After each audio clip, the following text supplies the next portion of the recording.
Welcome everyone to another edition of the Cornhole Insider podcast slash videocast. Joel Karnick here. Good to have you with Mr. Al Baghdadi and his turkey camo down there. How you doing, Al?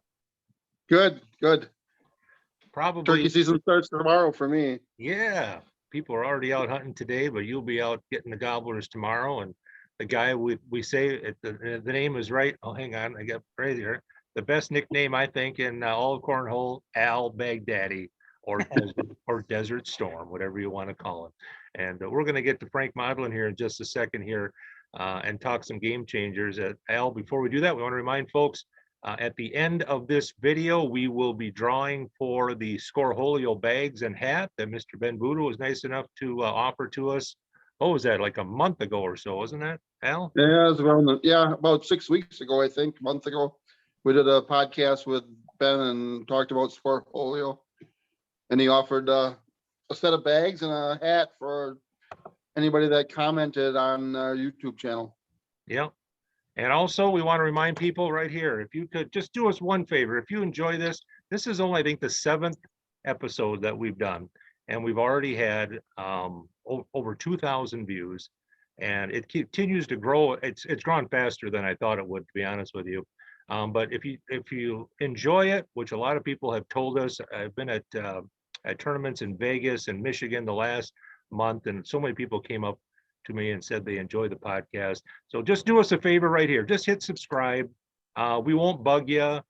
We might come knocking at your door, maybe looking for a free beer at some tournament. But other than that, we really won't. There's no obligation when you subscribe. Oh, you'll just get a notification whenever we do a show that it drops on there, maybe a couple of our live feeds. So if you can just do us a favor, just one thing, just hit subscribe, and that'll help us out a lot. So we appreciate that very much. Well, Al, I told you a few days ago we were going to have Mr. Frank Modlin on. Now you were very excited. Several people in our group were very excited because they're dedicated game changer throwers, and we want to welcome in from North Carolina, Mr. Frank Modlin. Frank, thanks for joining us.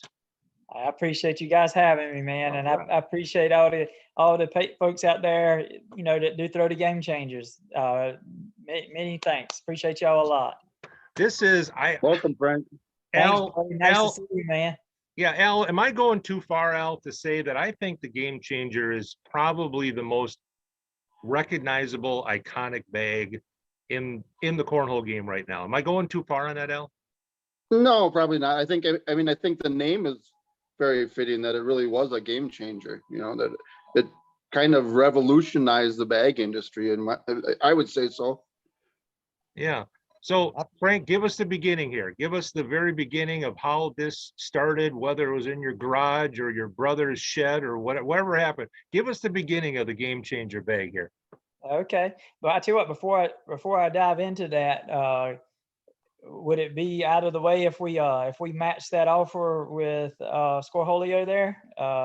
If we did a set of Game Changers and an all cornhole hat for anybody that comments? Hey, that's fantastic. That would be awesome, Frank. And what we'll do, I think we'll give away the Scorholio ones here, and then we'll give people a chance in the next couple of weeks. We'll continue to promote it, and a few weeks down the line, we'll give away some Game Changer bags. That would be awesome, Frank. Thank you very much for doing that. Yes, sir. Oh yeah, for sure. We appreciate everybody out that way, man. All right. So go back in time when you were just a wee little boy.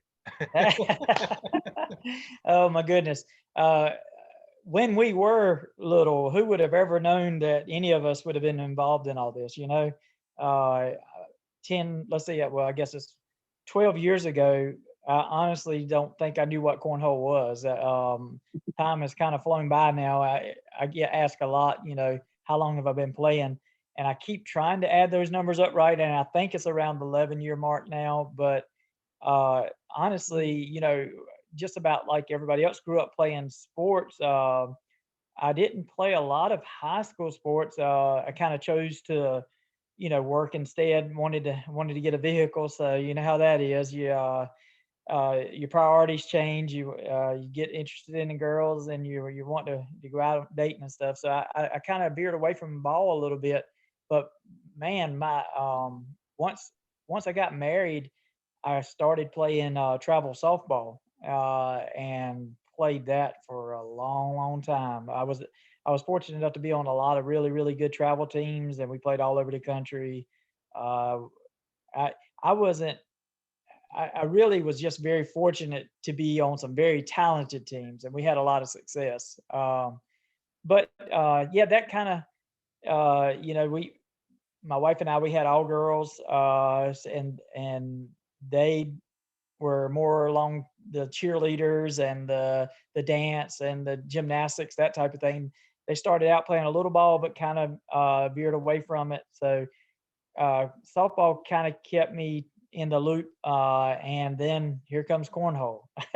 We were down at the Outer Banks. We were just speaking about that before we come on live here, and we were camping with the family, and I saw some people playing cornhole, and they asked me to join in, and man, I was hooked immediately. Immediately. But yeah, so all of that led to several years of working really, really hard, because I had found out, right quick that I wasn't very good right to start with. From pitching, I was decent, but the folks down there were, beating me at the beach. So then that competitive drive hits you, and you're like, I don't like this losing thing. So started working really, really hard. And then I found out that there was actually leagues and, divisions throughout the country that, played this sport. And that piqued my interest right there. So I think that's when I really, really started putting a lot of time and practice in it. And I wanted to just see how far I could go with it. And yeah, that kind of led me to starting to play, some of the leagues, and traveling around to some surrounding states, that sort of thing, uh, which led to playing the ACL, American Cornhole League. Yep. And at that time, guys were starting to talk about, doing sponsorships and, different things with different companies. And I was fortunate enough, Jordan Kamba actually introduced me to Chad Littlewood, and Miss Emily Littlewood, out, with All Cornhole out of Utah. And they immediately, wanted me to come on board with All Cornhole. And I was super, appreciative of that. And so, yeah, this kind of leads up to the Game Changer story. When I first signed on with All Cornhole, they wanted all of their players, their sponsor players, to do like a signature series bag, so they could put it on their website and, sell it to some of the customers. So it would be like a graphics design, like I think Canva had some with some military on it, and different things like that. Right. I completely understood the assignment. I thought that they wanted us to design a bag, come up with a design and help All Cornhole, with sales, this type of thing. So honestly, and a year or two, several years or whatever it was, in while I was starting to play cornhole, I had actually come up with the concept in my mind, and I thought that it might be something cool. But it kind of is one of those passing thoughts, like we all have about different things that, hey, this could, I might, might make this or whatever. It kind of had passed, and when Chad had give us, this assignment, I was like, you know what, this might not be a bad time to, maybe, introduce this idea. So I started thinking, how in the world could I make a concept of this bag, or change it from a concept to an actual prototype. Right. And my daughter, Logan, she's the youngest of my three daughters. And then we've got a fourth one we call our daughter also, but she's not biologically kin to us, but Logan's the youngest of the three girls. And she actually sewed the first Game Changer bag at our kitchen table. I had been talking to them, and her and my wife, and saying, I've got this idea. They want me to come up with this, with a bag design, and ask them, would you help me? And she did. She sewed the very first Game Changer at our kitchen table. I Okay, so took you that get, I just want to pause you for a second here. So yeah. you get a love of the game and a little bit of a misunderstanding of what the assignment was, but that leads to you putting together now what, I mean, just that fact that you put together a bag right now, a lot of cornhole players would be like, well, what, a sewing machine, a piece of fabric from mom's quilting room? I mean, where did you put together that first bag? Where did you get the stuff to do it? Well, I actually cheated a little in that regard. When I first started playing cornhole, uh, it was corn bags. The bag hits the board and boom, you get this big dust Right. cloud. So what I did, I cut open some of my old cornhole bags. A random set of, I guess it was duck cloth back then. Yeah, so I cut the bag, and then I started with the pattern of the patch, and then I kind of handed it over to Logan. We replaced the corn with resin from another bag, and that's how the first game changer was made. So the idea of the patch, because that's unique to games, is that when you feel a game changer and you look at it, it feels like that patch is just, sewn right on there, right on that sticky side. So how did you do that just because there wasn't like another option for cloth? You thought, well, I just need something sticky. I just need to like sew it on here, or what, how did that come about? So the reasoning behind it was when we did sign on with All Cornhole, as a sponsor player, they want you to throw their product. And at that time, I believe that the All Slide, not the All Slide, excuse me, Slide Right was the kind of their top bag. And Slide Rights remain today still a great bag. It's a very durable bag for someone's that throwing at outdoors, that type of thing. Um, it'll last you a long time, Right. but it just wasn't quite as hole friendly as some of the bags that we were running up against at tournaments. So we were finding ourselves as sponsored players having to go up after bags that we were leaving on the rims of the hole a lot more often than our competitors were. So that's where I decided, hey, this is the prime opportunity to bring, to introduce that idea that I kind of had thrown around in my head. Because I had always thought that the concept was if you took the stickiness off of that sticky side, the suede side of the slide right, if you took it off of the edges, you still need it for braking. You want to be able to throw defense, that sort of thing. But in my head, I was thinking, why? What keeps a bag from falling? We've got a square object, and we're throwing it at a round target, basically with the hole. So the what's really keeping it from falling in the hole more often than not are the corners. So that kind of got me thinking that the concept would actually work if we took the suede from running the full size of the bag and shrunk it down to a smaller size, which therefore was the patch. The suede is a tougher, coarser material than most of your other fabrics. So it's going to stay coarse and it's going to keep that shape of that square. Right. If you shrink it down, if you shrink that the size of the suede material down to a smaller size, then it kind of thus shrinks this playing size of the bag.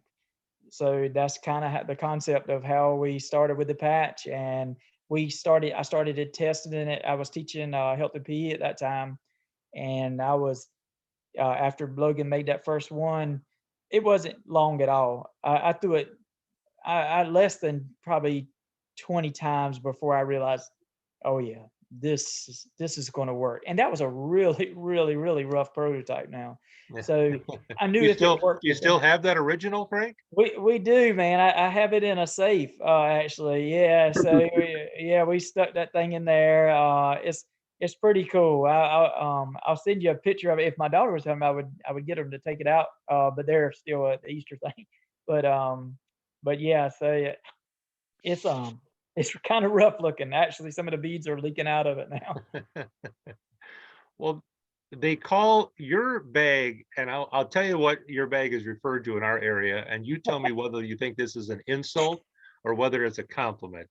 When I first started playing cornhole competitively about 3 years ago, I was throwing game changers, and those things would slither in the hole, and a guy across from me would look at me and say, "Well, you're throwing those cheater bags, huh?"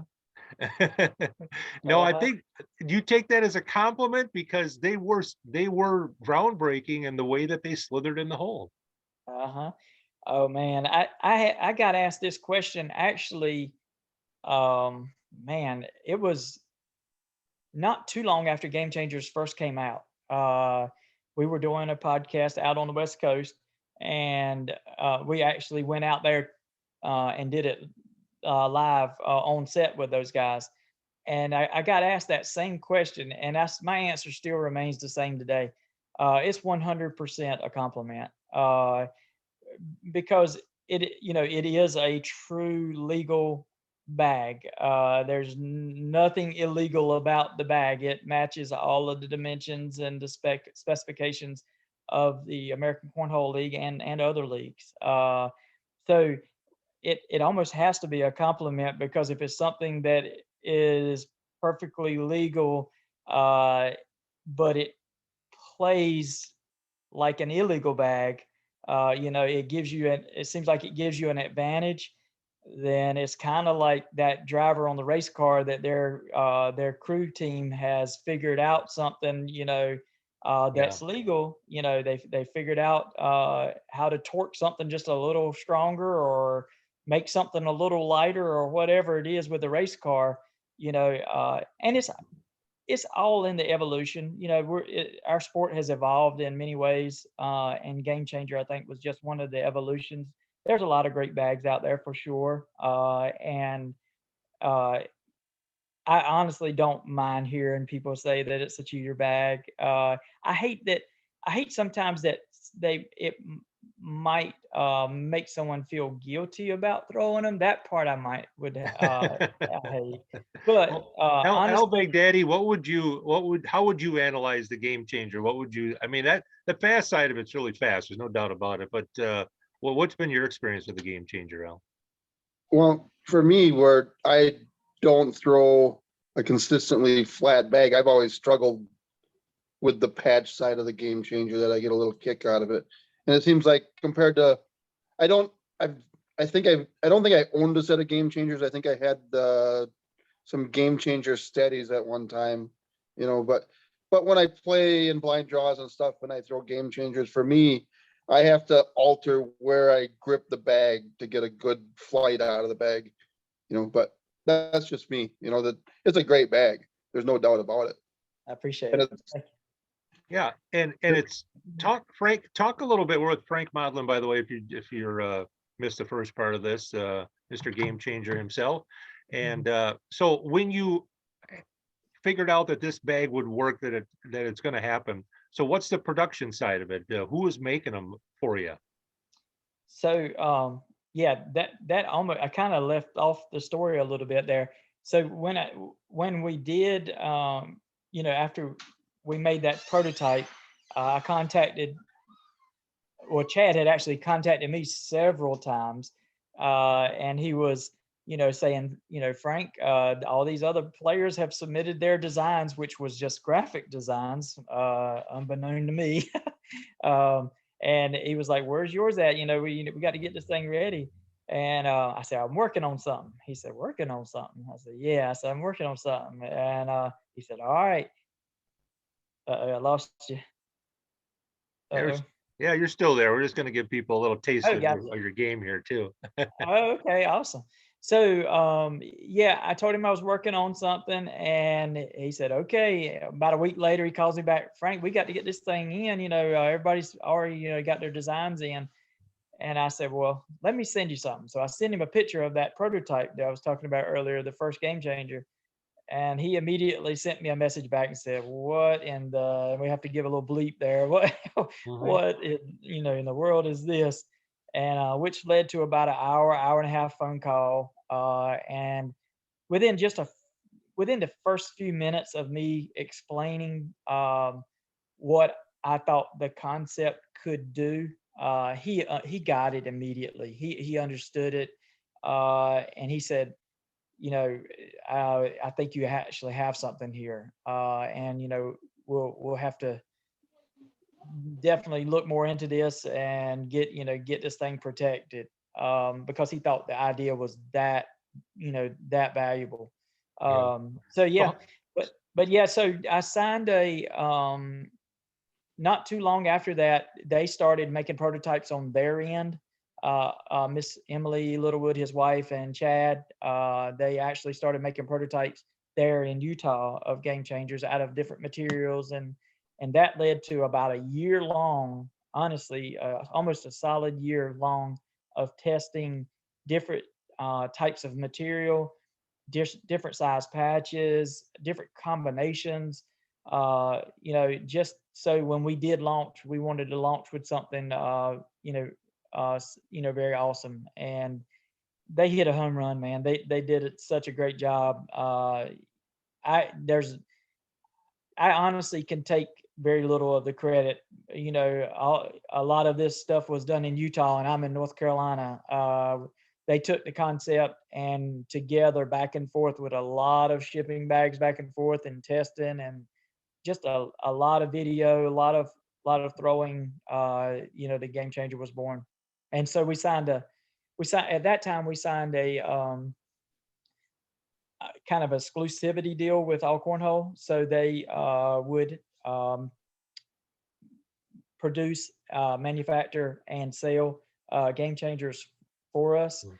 And we knew at that time, we in the very early beginnings that we would eventually get to the point where we would do licensing deals with other bag manufacturers and that sort of thing with the patent once the patent was ever approved.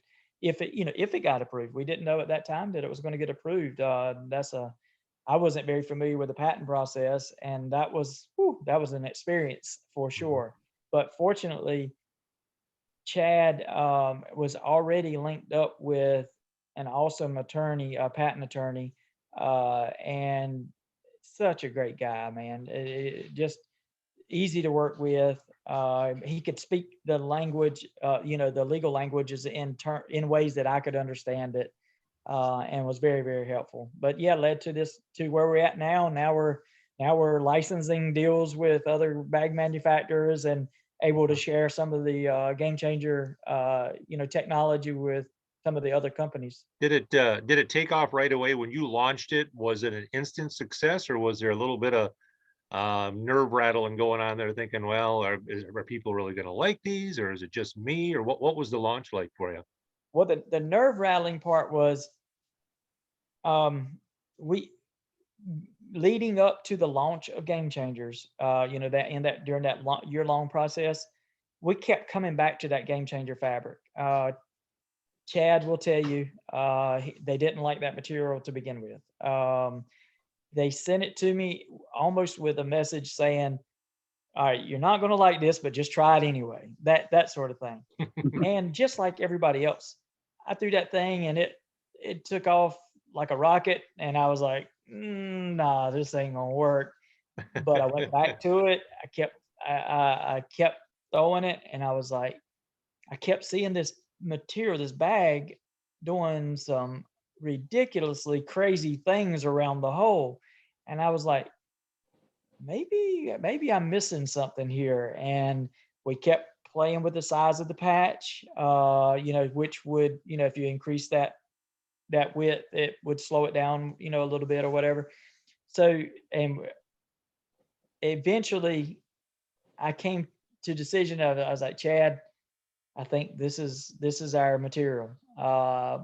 Not sure if he quite agreed at this point just yet, but he had enough faith and trust in me that he went with it.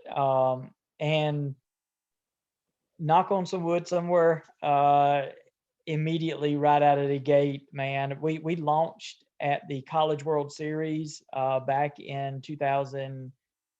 It was in December of 18. By the end of January, so that was in December. By the end of January, we were already making it to Game Changers were already making it to championship matches in the big divisions. So people were that they got the bags maybe for, well, some of them leaked out or were sold from the College World Series, so people got a hold of them and were able to practice with them and that sort of thing. But honestly, before they were playing with them at the end of January, which was I guess I'm trying to think if they were called nationals at that point, but Yeah, I think so. yeah, they were. So Yeah. and by January, man, we were already seeing these bags go deep in tournaments, and I was like, man, that's like watching your baby grow up and do something great right there. So how long did it take you as a player playing with those game changers to get to we showed some of that clip there from ESPN of you being on there. So how did your game progress? Did it progress with that development of the game changer? Did it kind of seem to match the way you like to throw? Because obviously you've been very successful winning a couple world championships. I appreciate it, bud. So, um, you know, I had a lot of advantages. I had that whole year of testing that I was kind of already familiar by that time with throwing a lot quicker materials. Now, when I first started playing competitive cornhole, um, everybody knows what we were all throwing at that point. It was duck cloth and suede for the most part. I mean, that was the bags after everybody kind of left the corn bags. And back when we were throwing those types of bags, you had to really grip and rip that thing, especially in sticky conditions. So, and honestly, if you didn't have a really, really flat bag, it would hurt you. It would put you at a disadvantage. And that was one of the things. I don't think I've ever been known for like an extremely flat bag throw. And there's a lot of people out there that don't. I just thinking of a couple right off the top of my head, Mr. Damon Dennis and Mr. Matt Guy. Neither one throw like a really fast spinning flat bag. They kind of loft it, so to speak. But both tremendously successful players. So it did take me a bit of adjustment because I was a grip and rip type thrower with those other types of bags. I threw it pretty hard. And with this type of bag here or this type of material, I had to increase my loft just a little bit. Yeah. I had to figure out, what the advantages were if I were to figure them out. And it was pretty obvious as the more I threw them, I was able to get around situations more often than having to go to, pull the trigger on the airmail or either push. I could have a bag sitting directly in front of the hole, and with this slithery type material and with the way that the Game Changer hooks the hole, I talk about a lot of times it with those flanges. I call the edges a flange. It grabs the hole when it goes by, and it don't have to take half the bag to grab the hole. It could be a quarter of the bag a lot of times as long as it gets there and it drops that flange and hooks that hole, you can get around a block situation without having to go to an airmail. Of course, you got a lot of other different throws out there now with the rolls and the flops and that type of situation. I'm imagining, Frank, that as a physical education teacher in North Carolina, that maybe some of your Phi Ed classes might have involved testing these bags with high school kids. Did you bring cornhole out for the Phi Ed? Forget about basketball and bowling. We're playing cornhole today, boys and girls. Oh, I had them hooked, man. They loved it. So Fridays was my day that I would get the boards out. And I taught middle school, and they would see me on my lunch breaks. The way the gym was situated in the building, they could peek in the windows when they were going to lunch and that sort of thing. And they would see me in there practicing, and they were always after me. When you gonna let us play? So I got my principal to order us some boards, and sure enough, on Fridays, that's what we did. We got them out because that was kind of a day that they would use for activity, and it was crazy how hooked they got on it, because this was a basketball community. I mean, these guys, that was their main sport. And here on Fridays, I've got basketball courts open a lot of times, and guys over there just waiting to play cornhole. So Frank, is there any of those students that are still playing cornhole? Actually, there was one of my players that got to the point where he has beaten me several times. It's been several years ago now, but it was a local player. He didn't really play on the like tournament scenes much. He played local tournaments, but he really got good in a hurry, man. And it kind of tickled me. I really don't have any players that have played like in the ACL or anything like that, though. I would Well, love to see that. I think what you talked about a little bit ago, about you change your throw to kind of adapt to the bag is important to players listening, because you have kind of a unique throw. I think your delivery, of course, with the quick step over the line, but your delivery is a little bit unique, and that is kind of like almost like a slow pitch softball type. You're kind of going high with that throw, like you said. I think that's probably a good tip for throwers, isn't it, Frank? That some people kind of have set in their mind that, oh, I want to throw this low flat bag, but if they're not throwing a bag that's got a little grab to it and they're flying off the back, they have to think about that sometimes, right? Adjusting how they throw to what bag it is that they feel comfortable with, right? Oh, absolutely. Um, I honestly thought when I first started playing cornhole that it was going to be a repetitive motion, meaning that if I could repeat this exact same motion every time, that I would throw it in the hole more often. And it honestly is. I mean, there's some truth to it, but honestly, if you ask most of your top level players, whether they're doing it with change in loft, or they're doing it with change in wrist positions, meaning that they're changing the tilt of the bag, it's almost never the same. It's ever changing with each position of the bags on the board. So each situation is situational. So if you're having to play around a situation, or if you're having to play through a situation or over a situation, and now even rolling through a situation, honestly, the repetitive motion is good for getting you to line up and get you straight with the hole.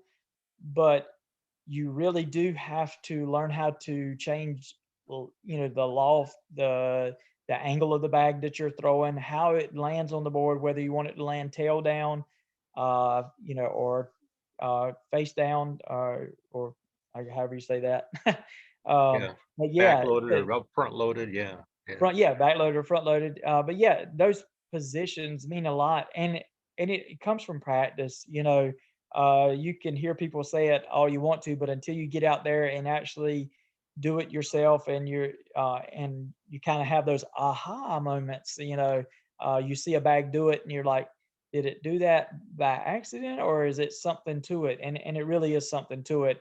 I love watching Anthony Ion, breaking it down to a science, Yeah. uh, and it really is.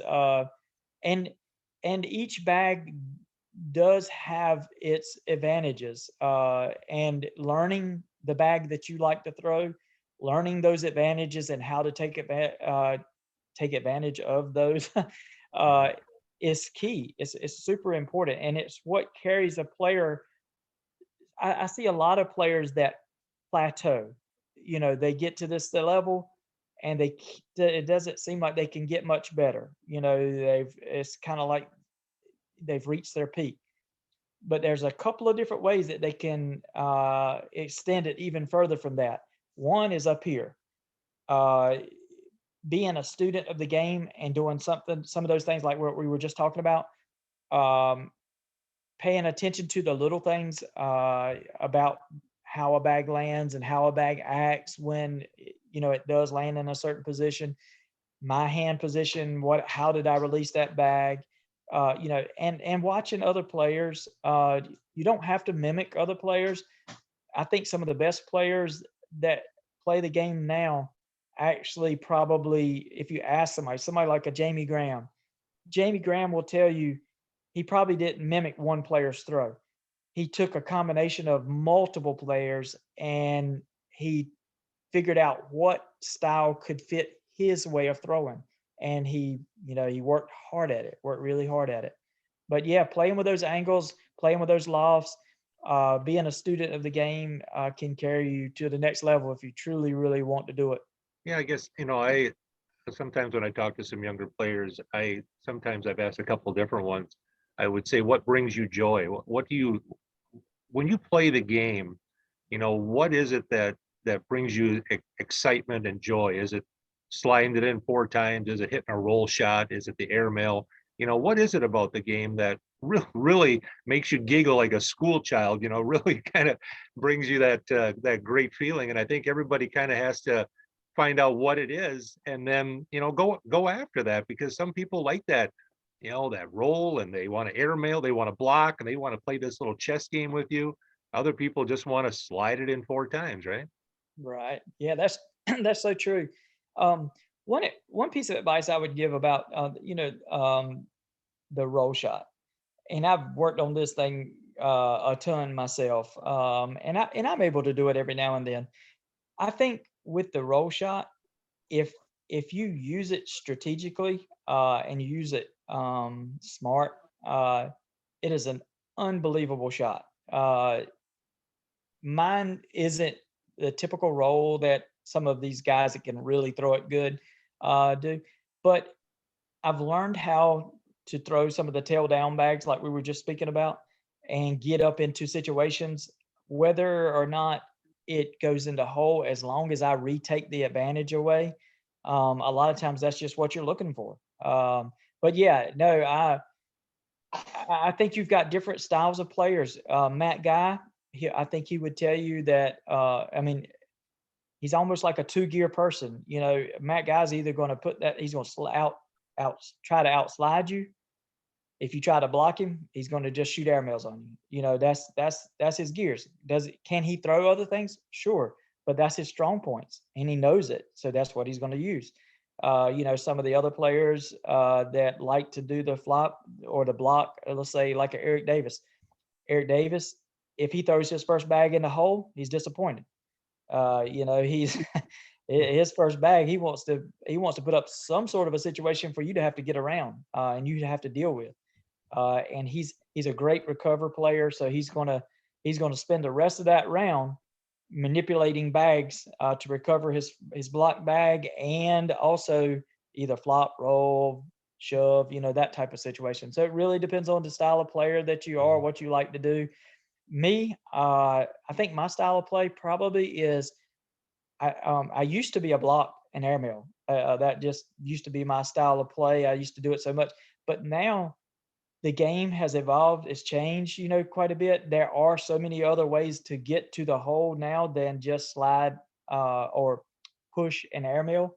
That the block is not quite as effective as it used to be. So now, honestly, I try to get to the hole as much as I can. If I can get in the hole, get around you, get over you, get through you, I want you to have to out throw me out put bags in the hole. Yeah. Mr. Al Baghdadi, how hard is that roll shot to throw? It's really hard for me. I have not figured out how to throw the weight back bag at all. It's just something that doesn't come to me. Yeah, my son, I think, and plus, Frank, I think when people get a little bit older, I'm not saying we're getting older, but when your arms start to wear out a little bit, you don't see too many senior players throwing those roll shots. It's physically demanding on the arm, that roll shot. It's a harder throw, and it's kind of jerking that shoulder a little bit.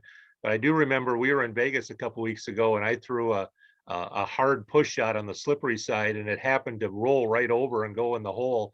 And I heard my son on the other end, who's my partner, say, "My dad can throw a roll shot." Nice. Never been so proud in my life, because I wasn't even trying to really throw it, but I kept it straight and I was online. And that is, I think, I say that to people too a lot. I always tell them, I said, you know what, if the bag ain't straight, it doesn't matter, because that's number one. I think when you're practicing, Frank, when these people are novices and they're working their way up, you got to be able to get that bag straight, number one, right? Otherwise, nothing else really matters, right?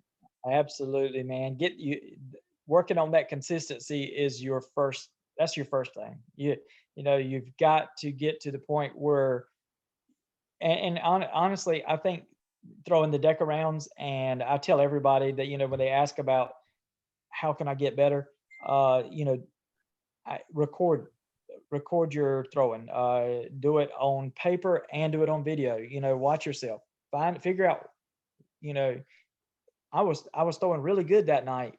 Well, why were you throwing really good that night? You know, or the next day, I can't hit the hole to save my life.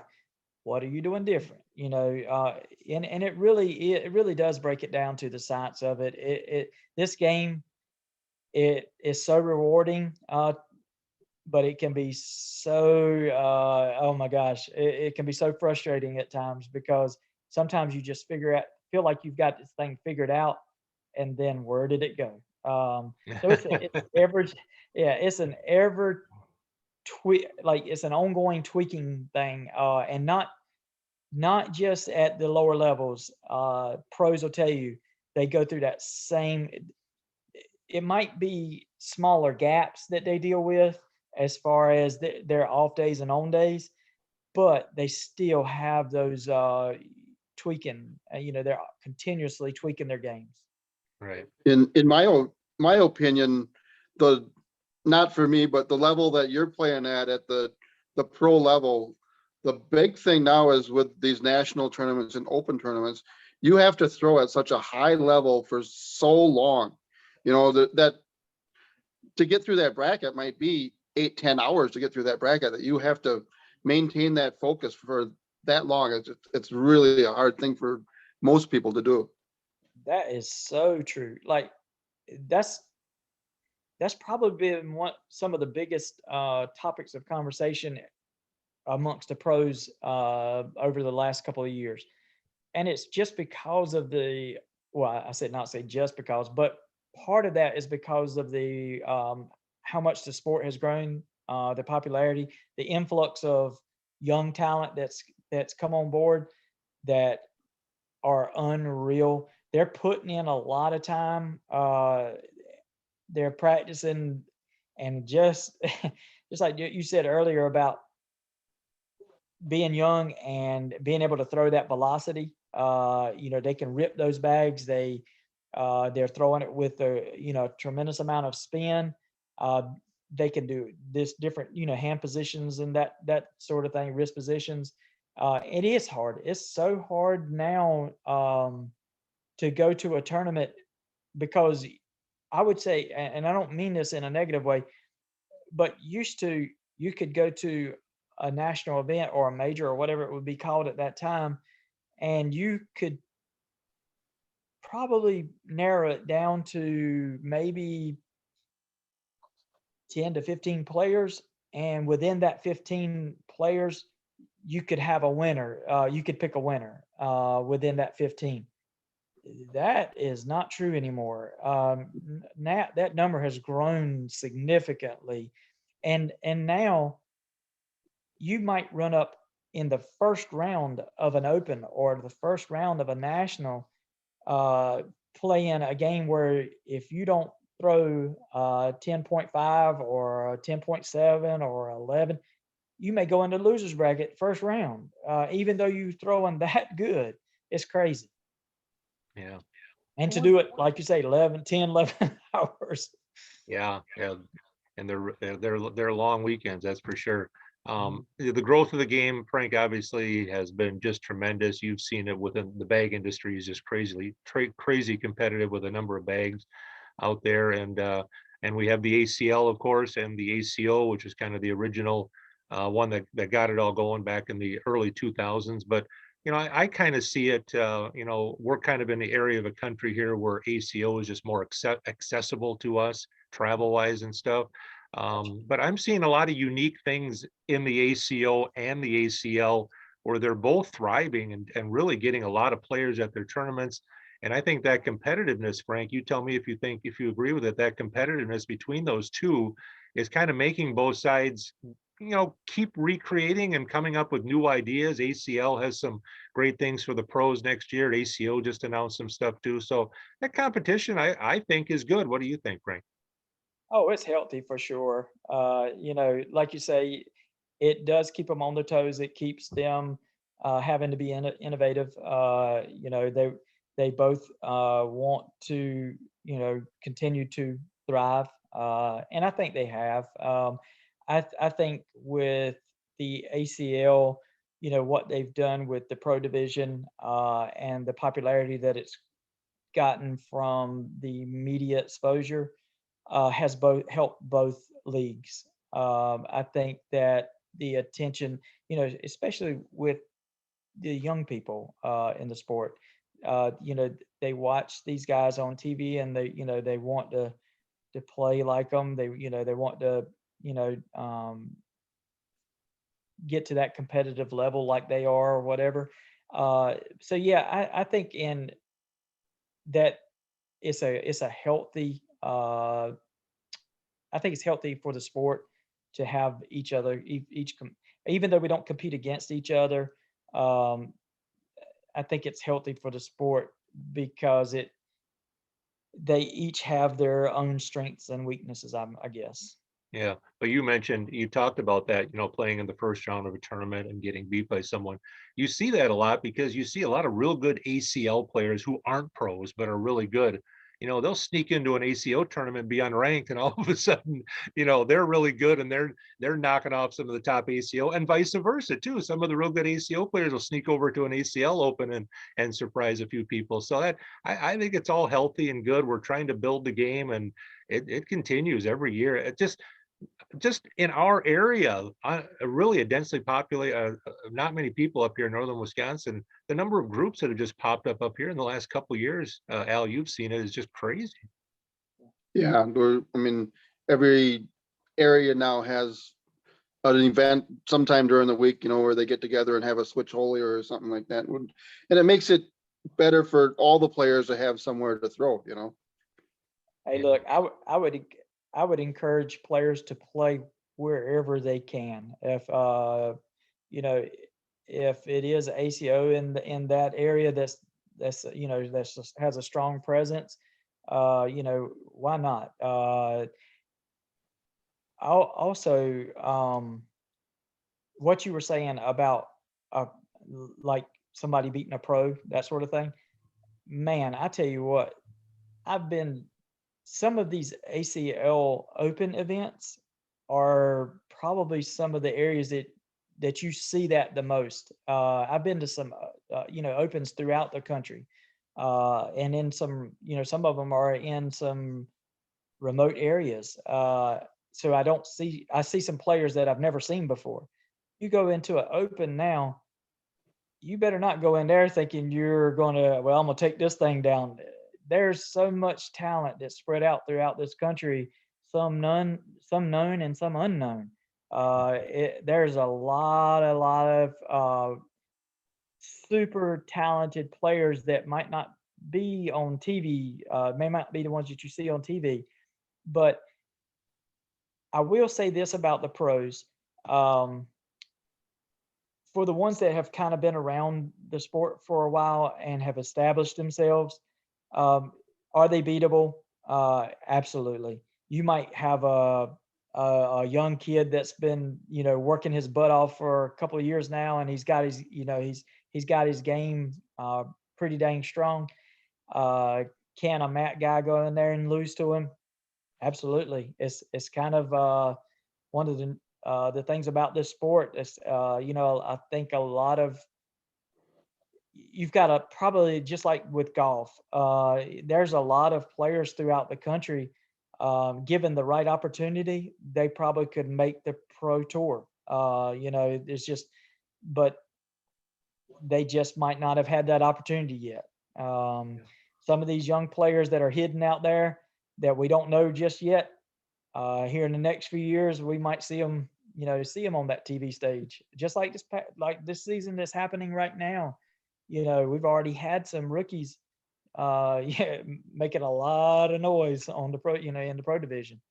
Yeah, we won't even talk about Alex Hicks because he's just way too young to be doing this. So Love him, man. He's phenomenal, man, and such a good dude. Uh, I played. I think I've only played him once that I know of, and I lost to him. And that was in Virginia Beach. But it was in the. I think it was in the final eight. Yeah, in the final eight, and I think he moved on to beat Matt Guy in the championship of that. And that was in the Open. That's exactly what we're talking about, man. I mean, yeah, there's a lot of talent out there, and it's really part what makes this sport so dang cool is you you don't have to be born 7 foot. You don't have to be born with the body of a linebacker or something. You've got young guys that barely reach up to your shoulder, that step up there beside you, and some even smaller than that, and they can throw lights out. They can step right up beside the pros that have been doing this for a number of years and really put them to the test. So I think I think that's one of the things that makes the sport so attractive yeah. because players, whether they're young, middle age, or older, they do see this as something that's attainable. That if they put the time and effort into it, that they can do it, they can achieve it, and it's true. Exactly. We've been talking with Frank Modlin, Mr. Game Changer himself. We're going to take you up on that offer in a 3-4 weeks. I'll message you and let you know who we got as a winner. So he's offering up a set of Game Changer bags. Is that what you said, Frank?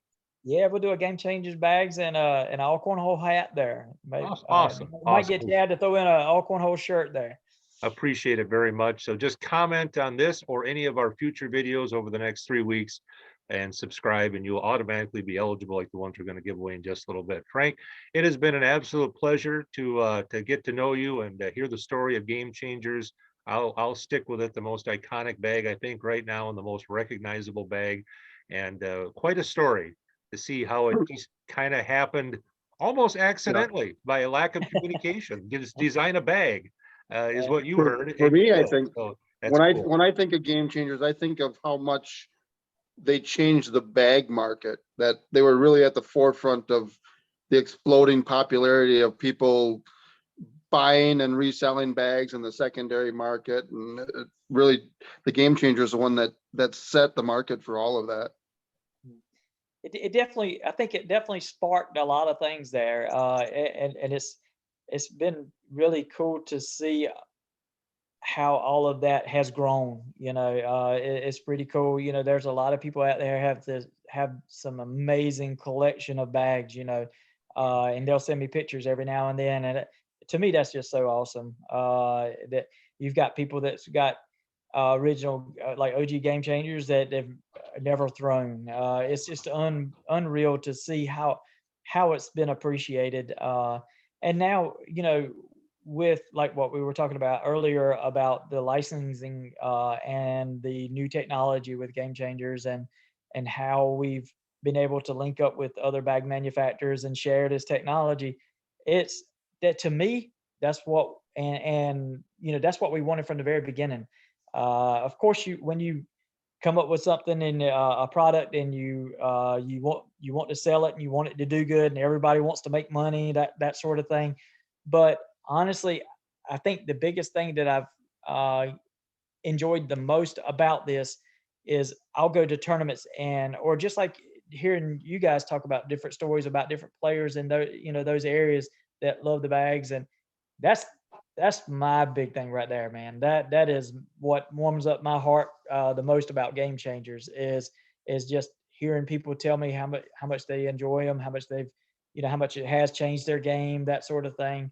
And what I'll say to I can't say the name of the bag, but way back in the day, we had some local bags in this area they were really undersized, meaning they were smaller bags and they were legitimate cheater bags.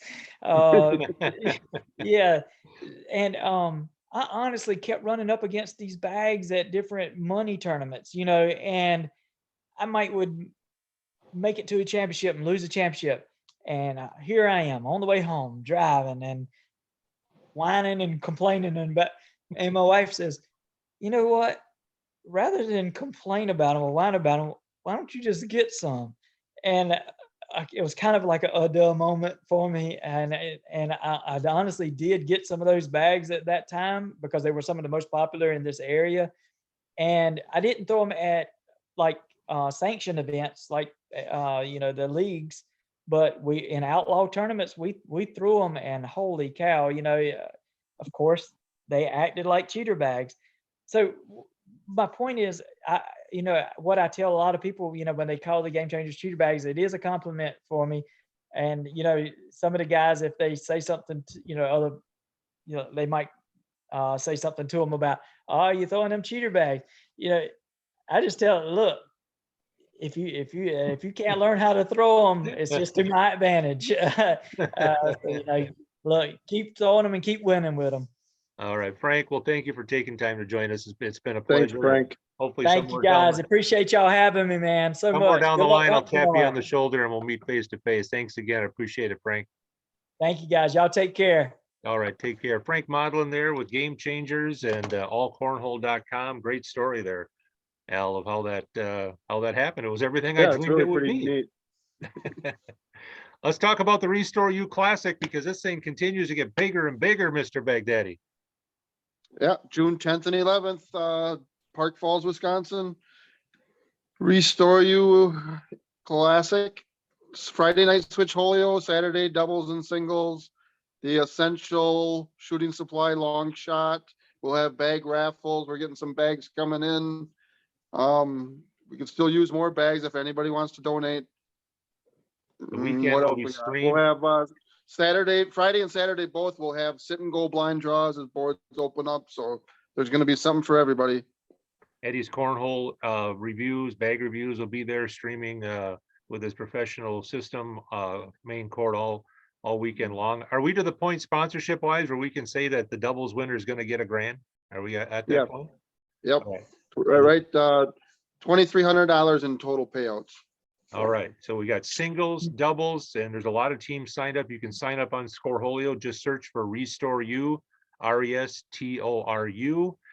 We want to thank them. We want to thank our local sponsors, Patchouli Garden, Jay's Automotive, Mastercare, H&R Block, the Lanes and Northern Lights, great supporters of our local cornhole group, Tom Miller Electric, State Farm Insurance, Diana Skowinski, Park Falls Builders, Hodag Cornhole, Carpet City and Rhinelander, St. Croix Rods, Terry Hansen, Lucky's Cornhole, Essential Shooting Supply, and we got bag donations from Ruthless Bags, Lucky's Cornhole, Wreck-It Boards, and Terry Hansen and Big Daddy Cornhole, and Wreck-It Boards is going to have a set of boards that we're going to play on, I think, on center court. Is that right, Al? That's correct. That's quite a list of sponsors you got there, Joel. Very impressive, Al. It's all Al Baghdadi doing all that work. And my radio station's giving away a pair of Brewer tickets too, and the prize list continues. So come join us. Free shuttle buses from the arena to the hotel. So if you have too many beers, we'll get you there. Just don't leave anything behind in our car that we don't want to have to clean up. That's all we ask. We have a good crew. Okay, we have to give away these Scoreholio bags, Mr. Baghdadi.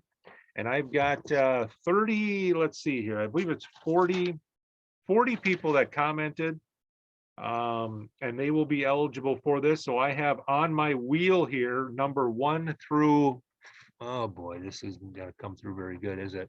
I have number 1 through 40. You can trust me on this, people. I'll just set the list over here. I don't know who it is. So give me a number between 1 and 10, Al, if you could.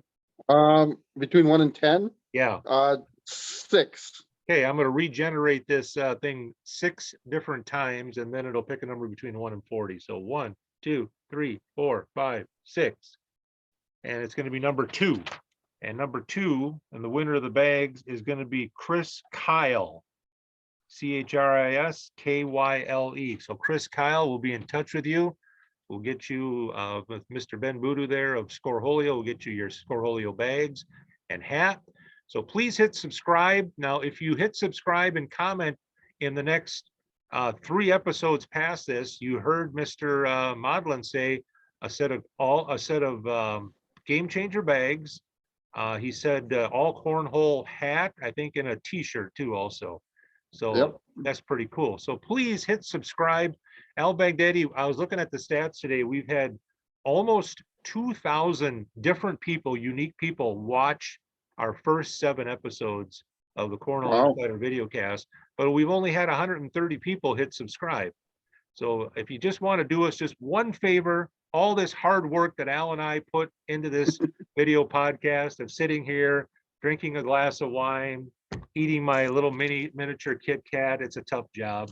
And Al turkey hunting, it's a tough job. Just hit subscribe is all we ask, and that'll help us out a lot to try to grow our channel and to grow the group here. So, all right, Mr. Baghdadi, up bright and early to get those turkeys tomorrow.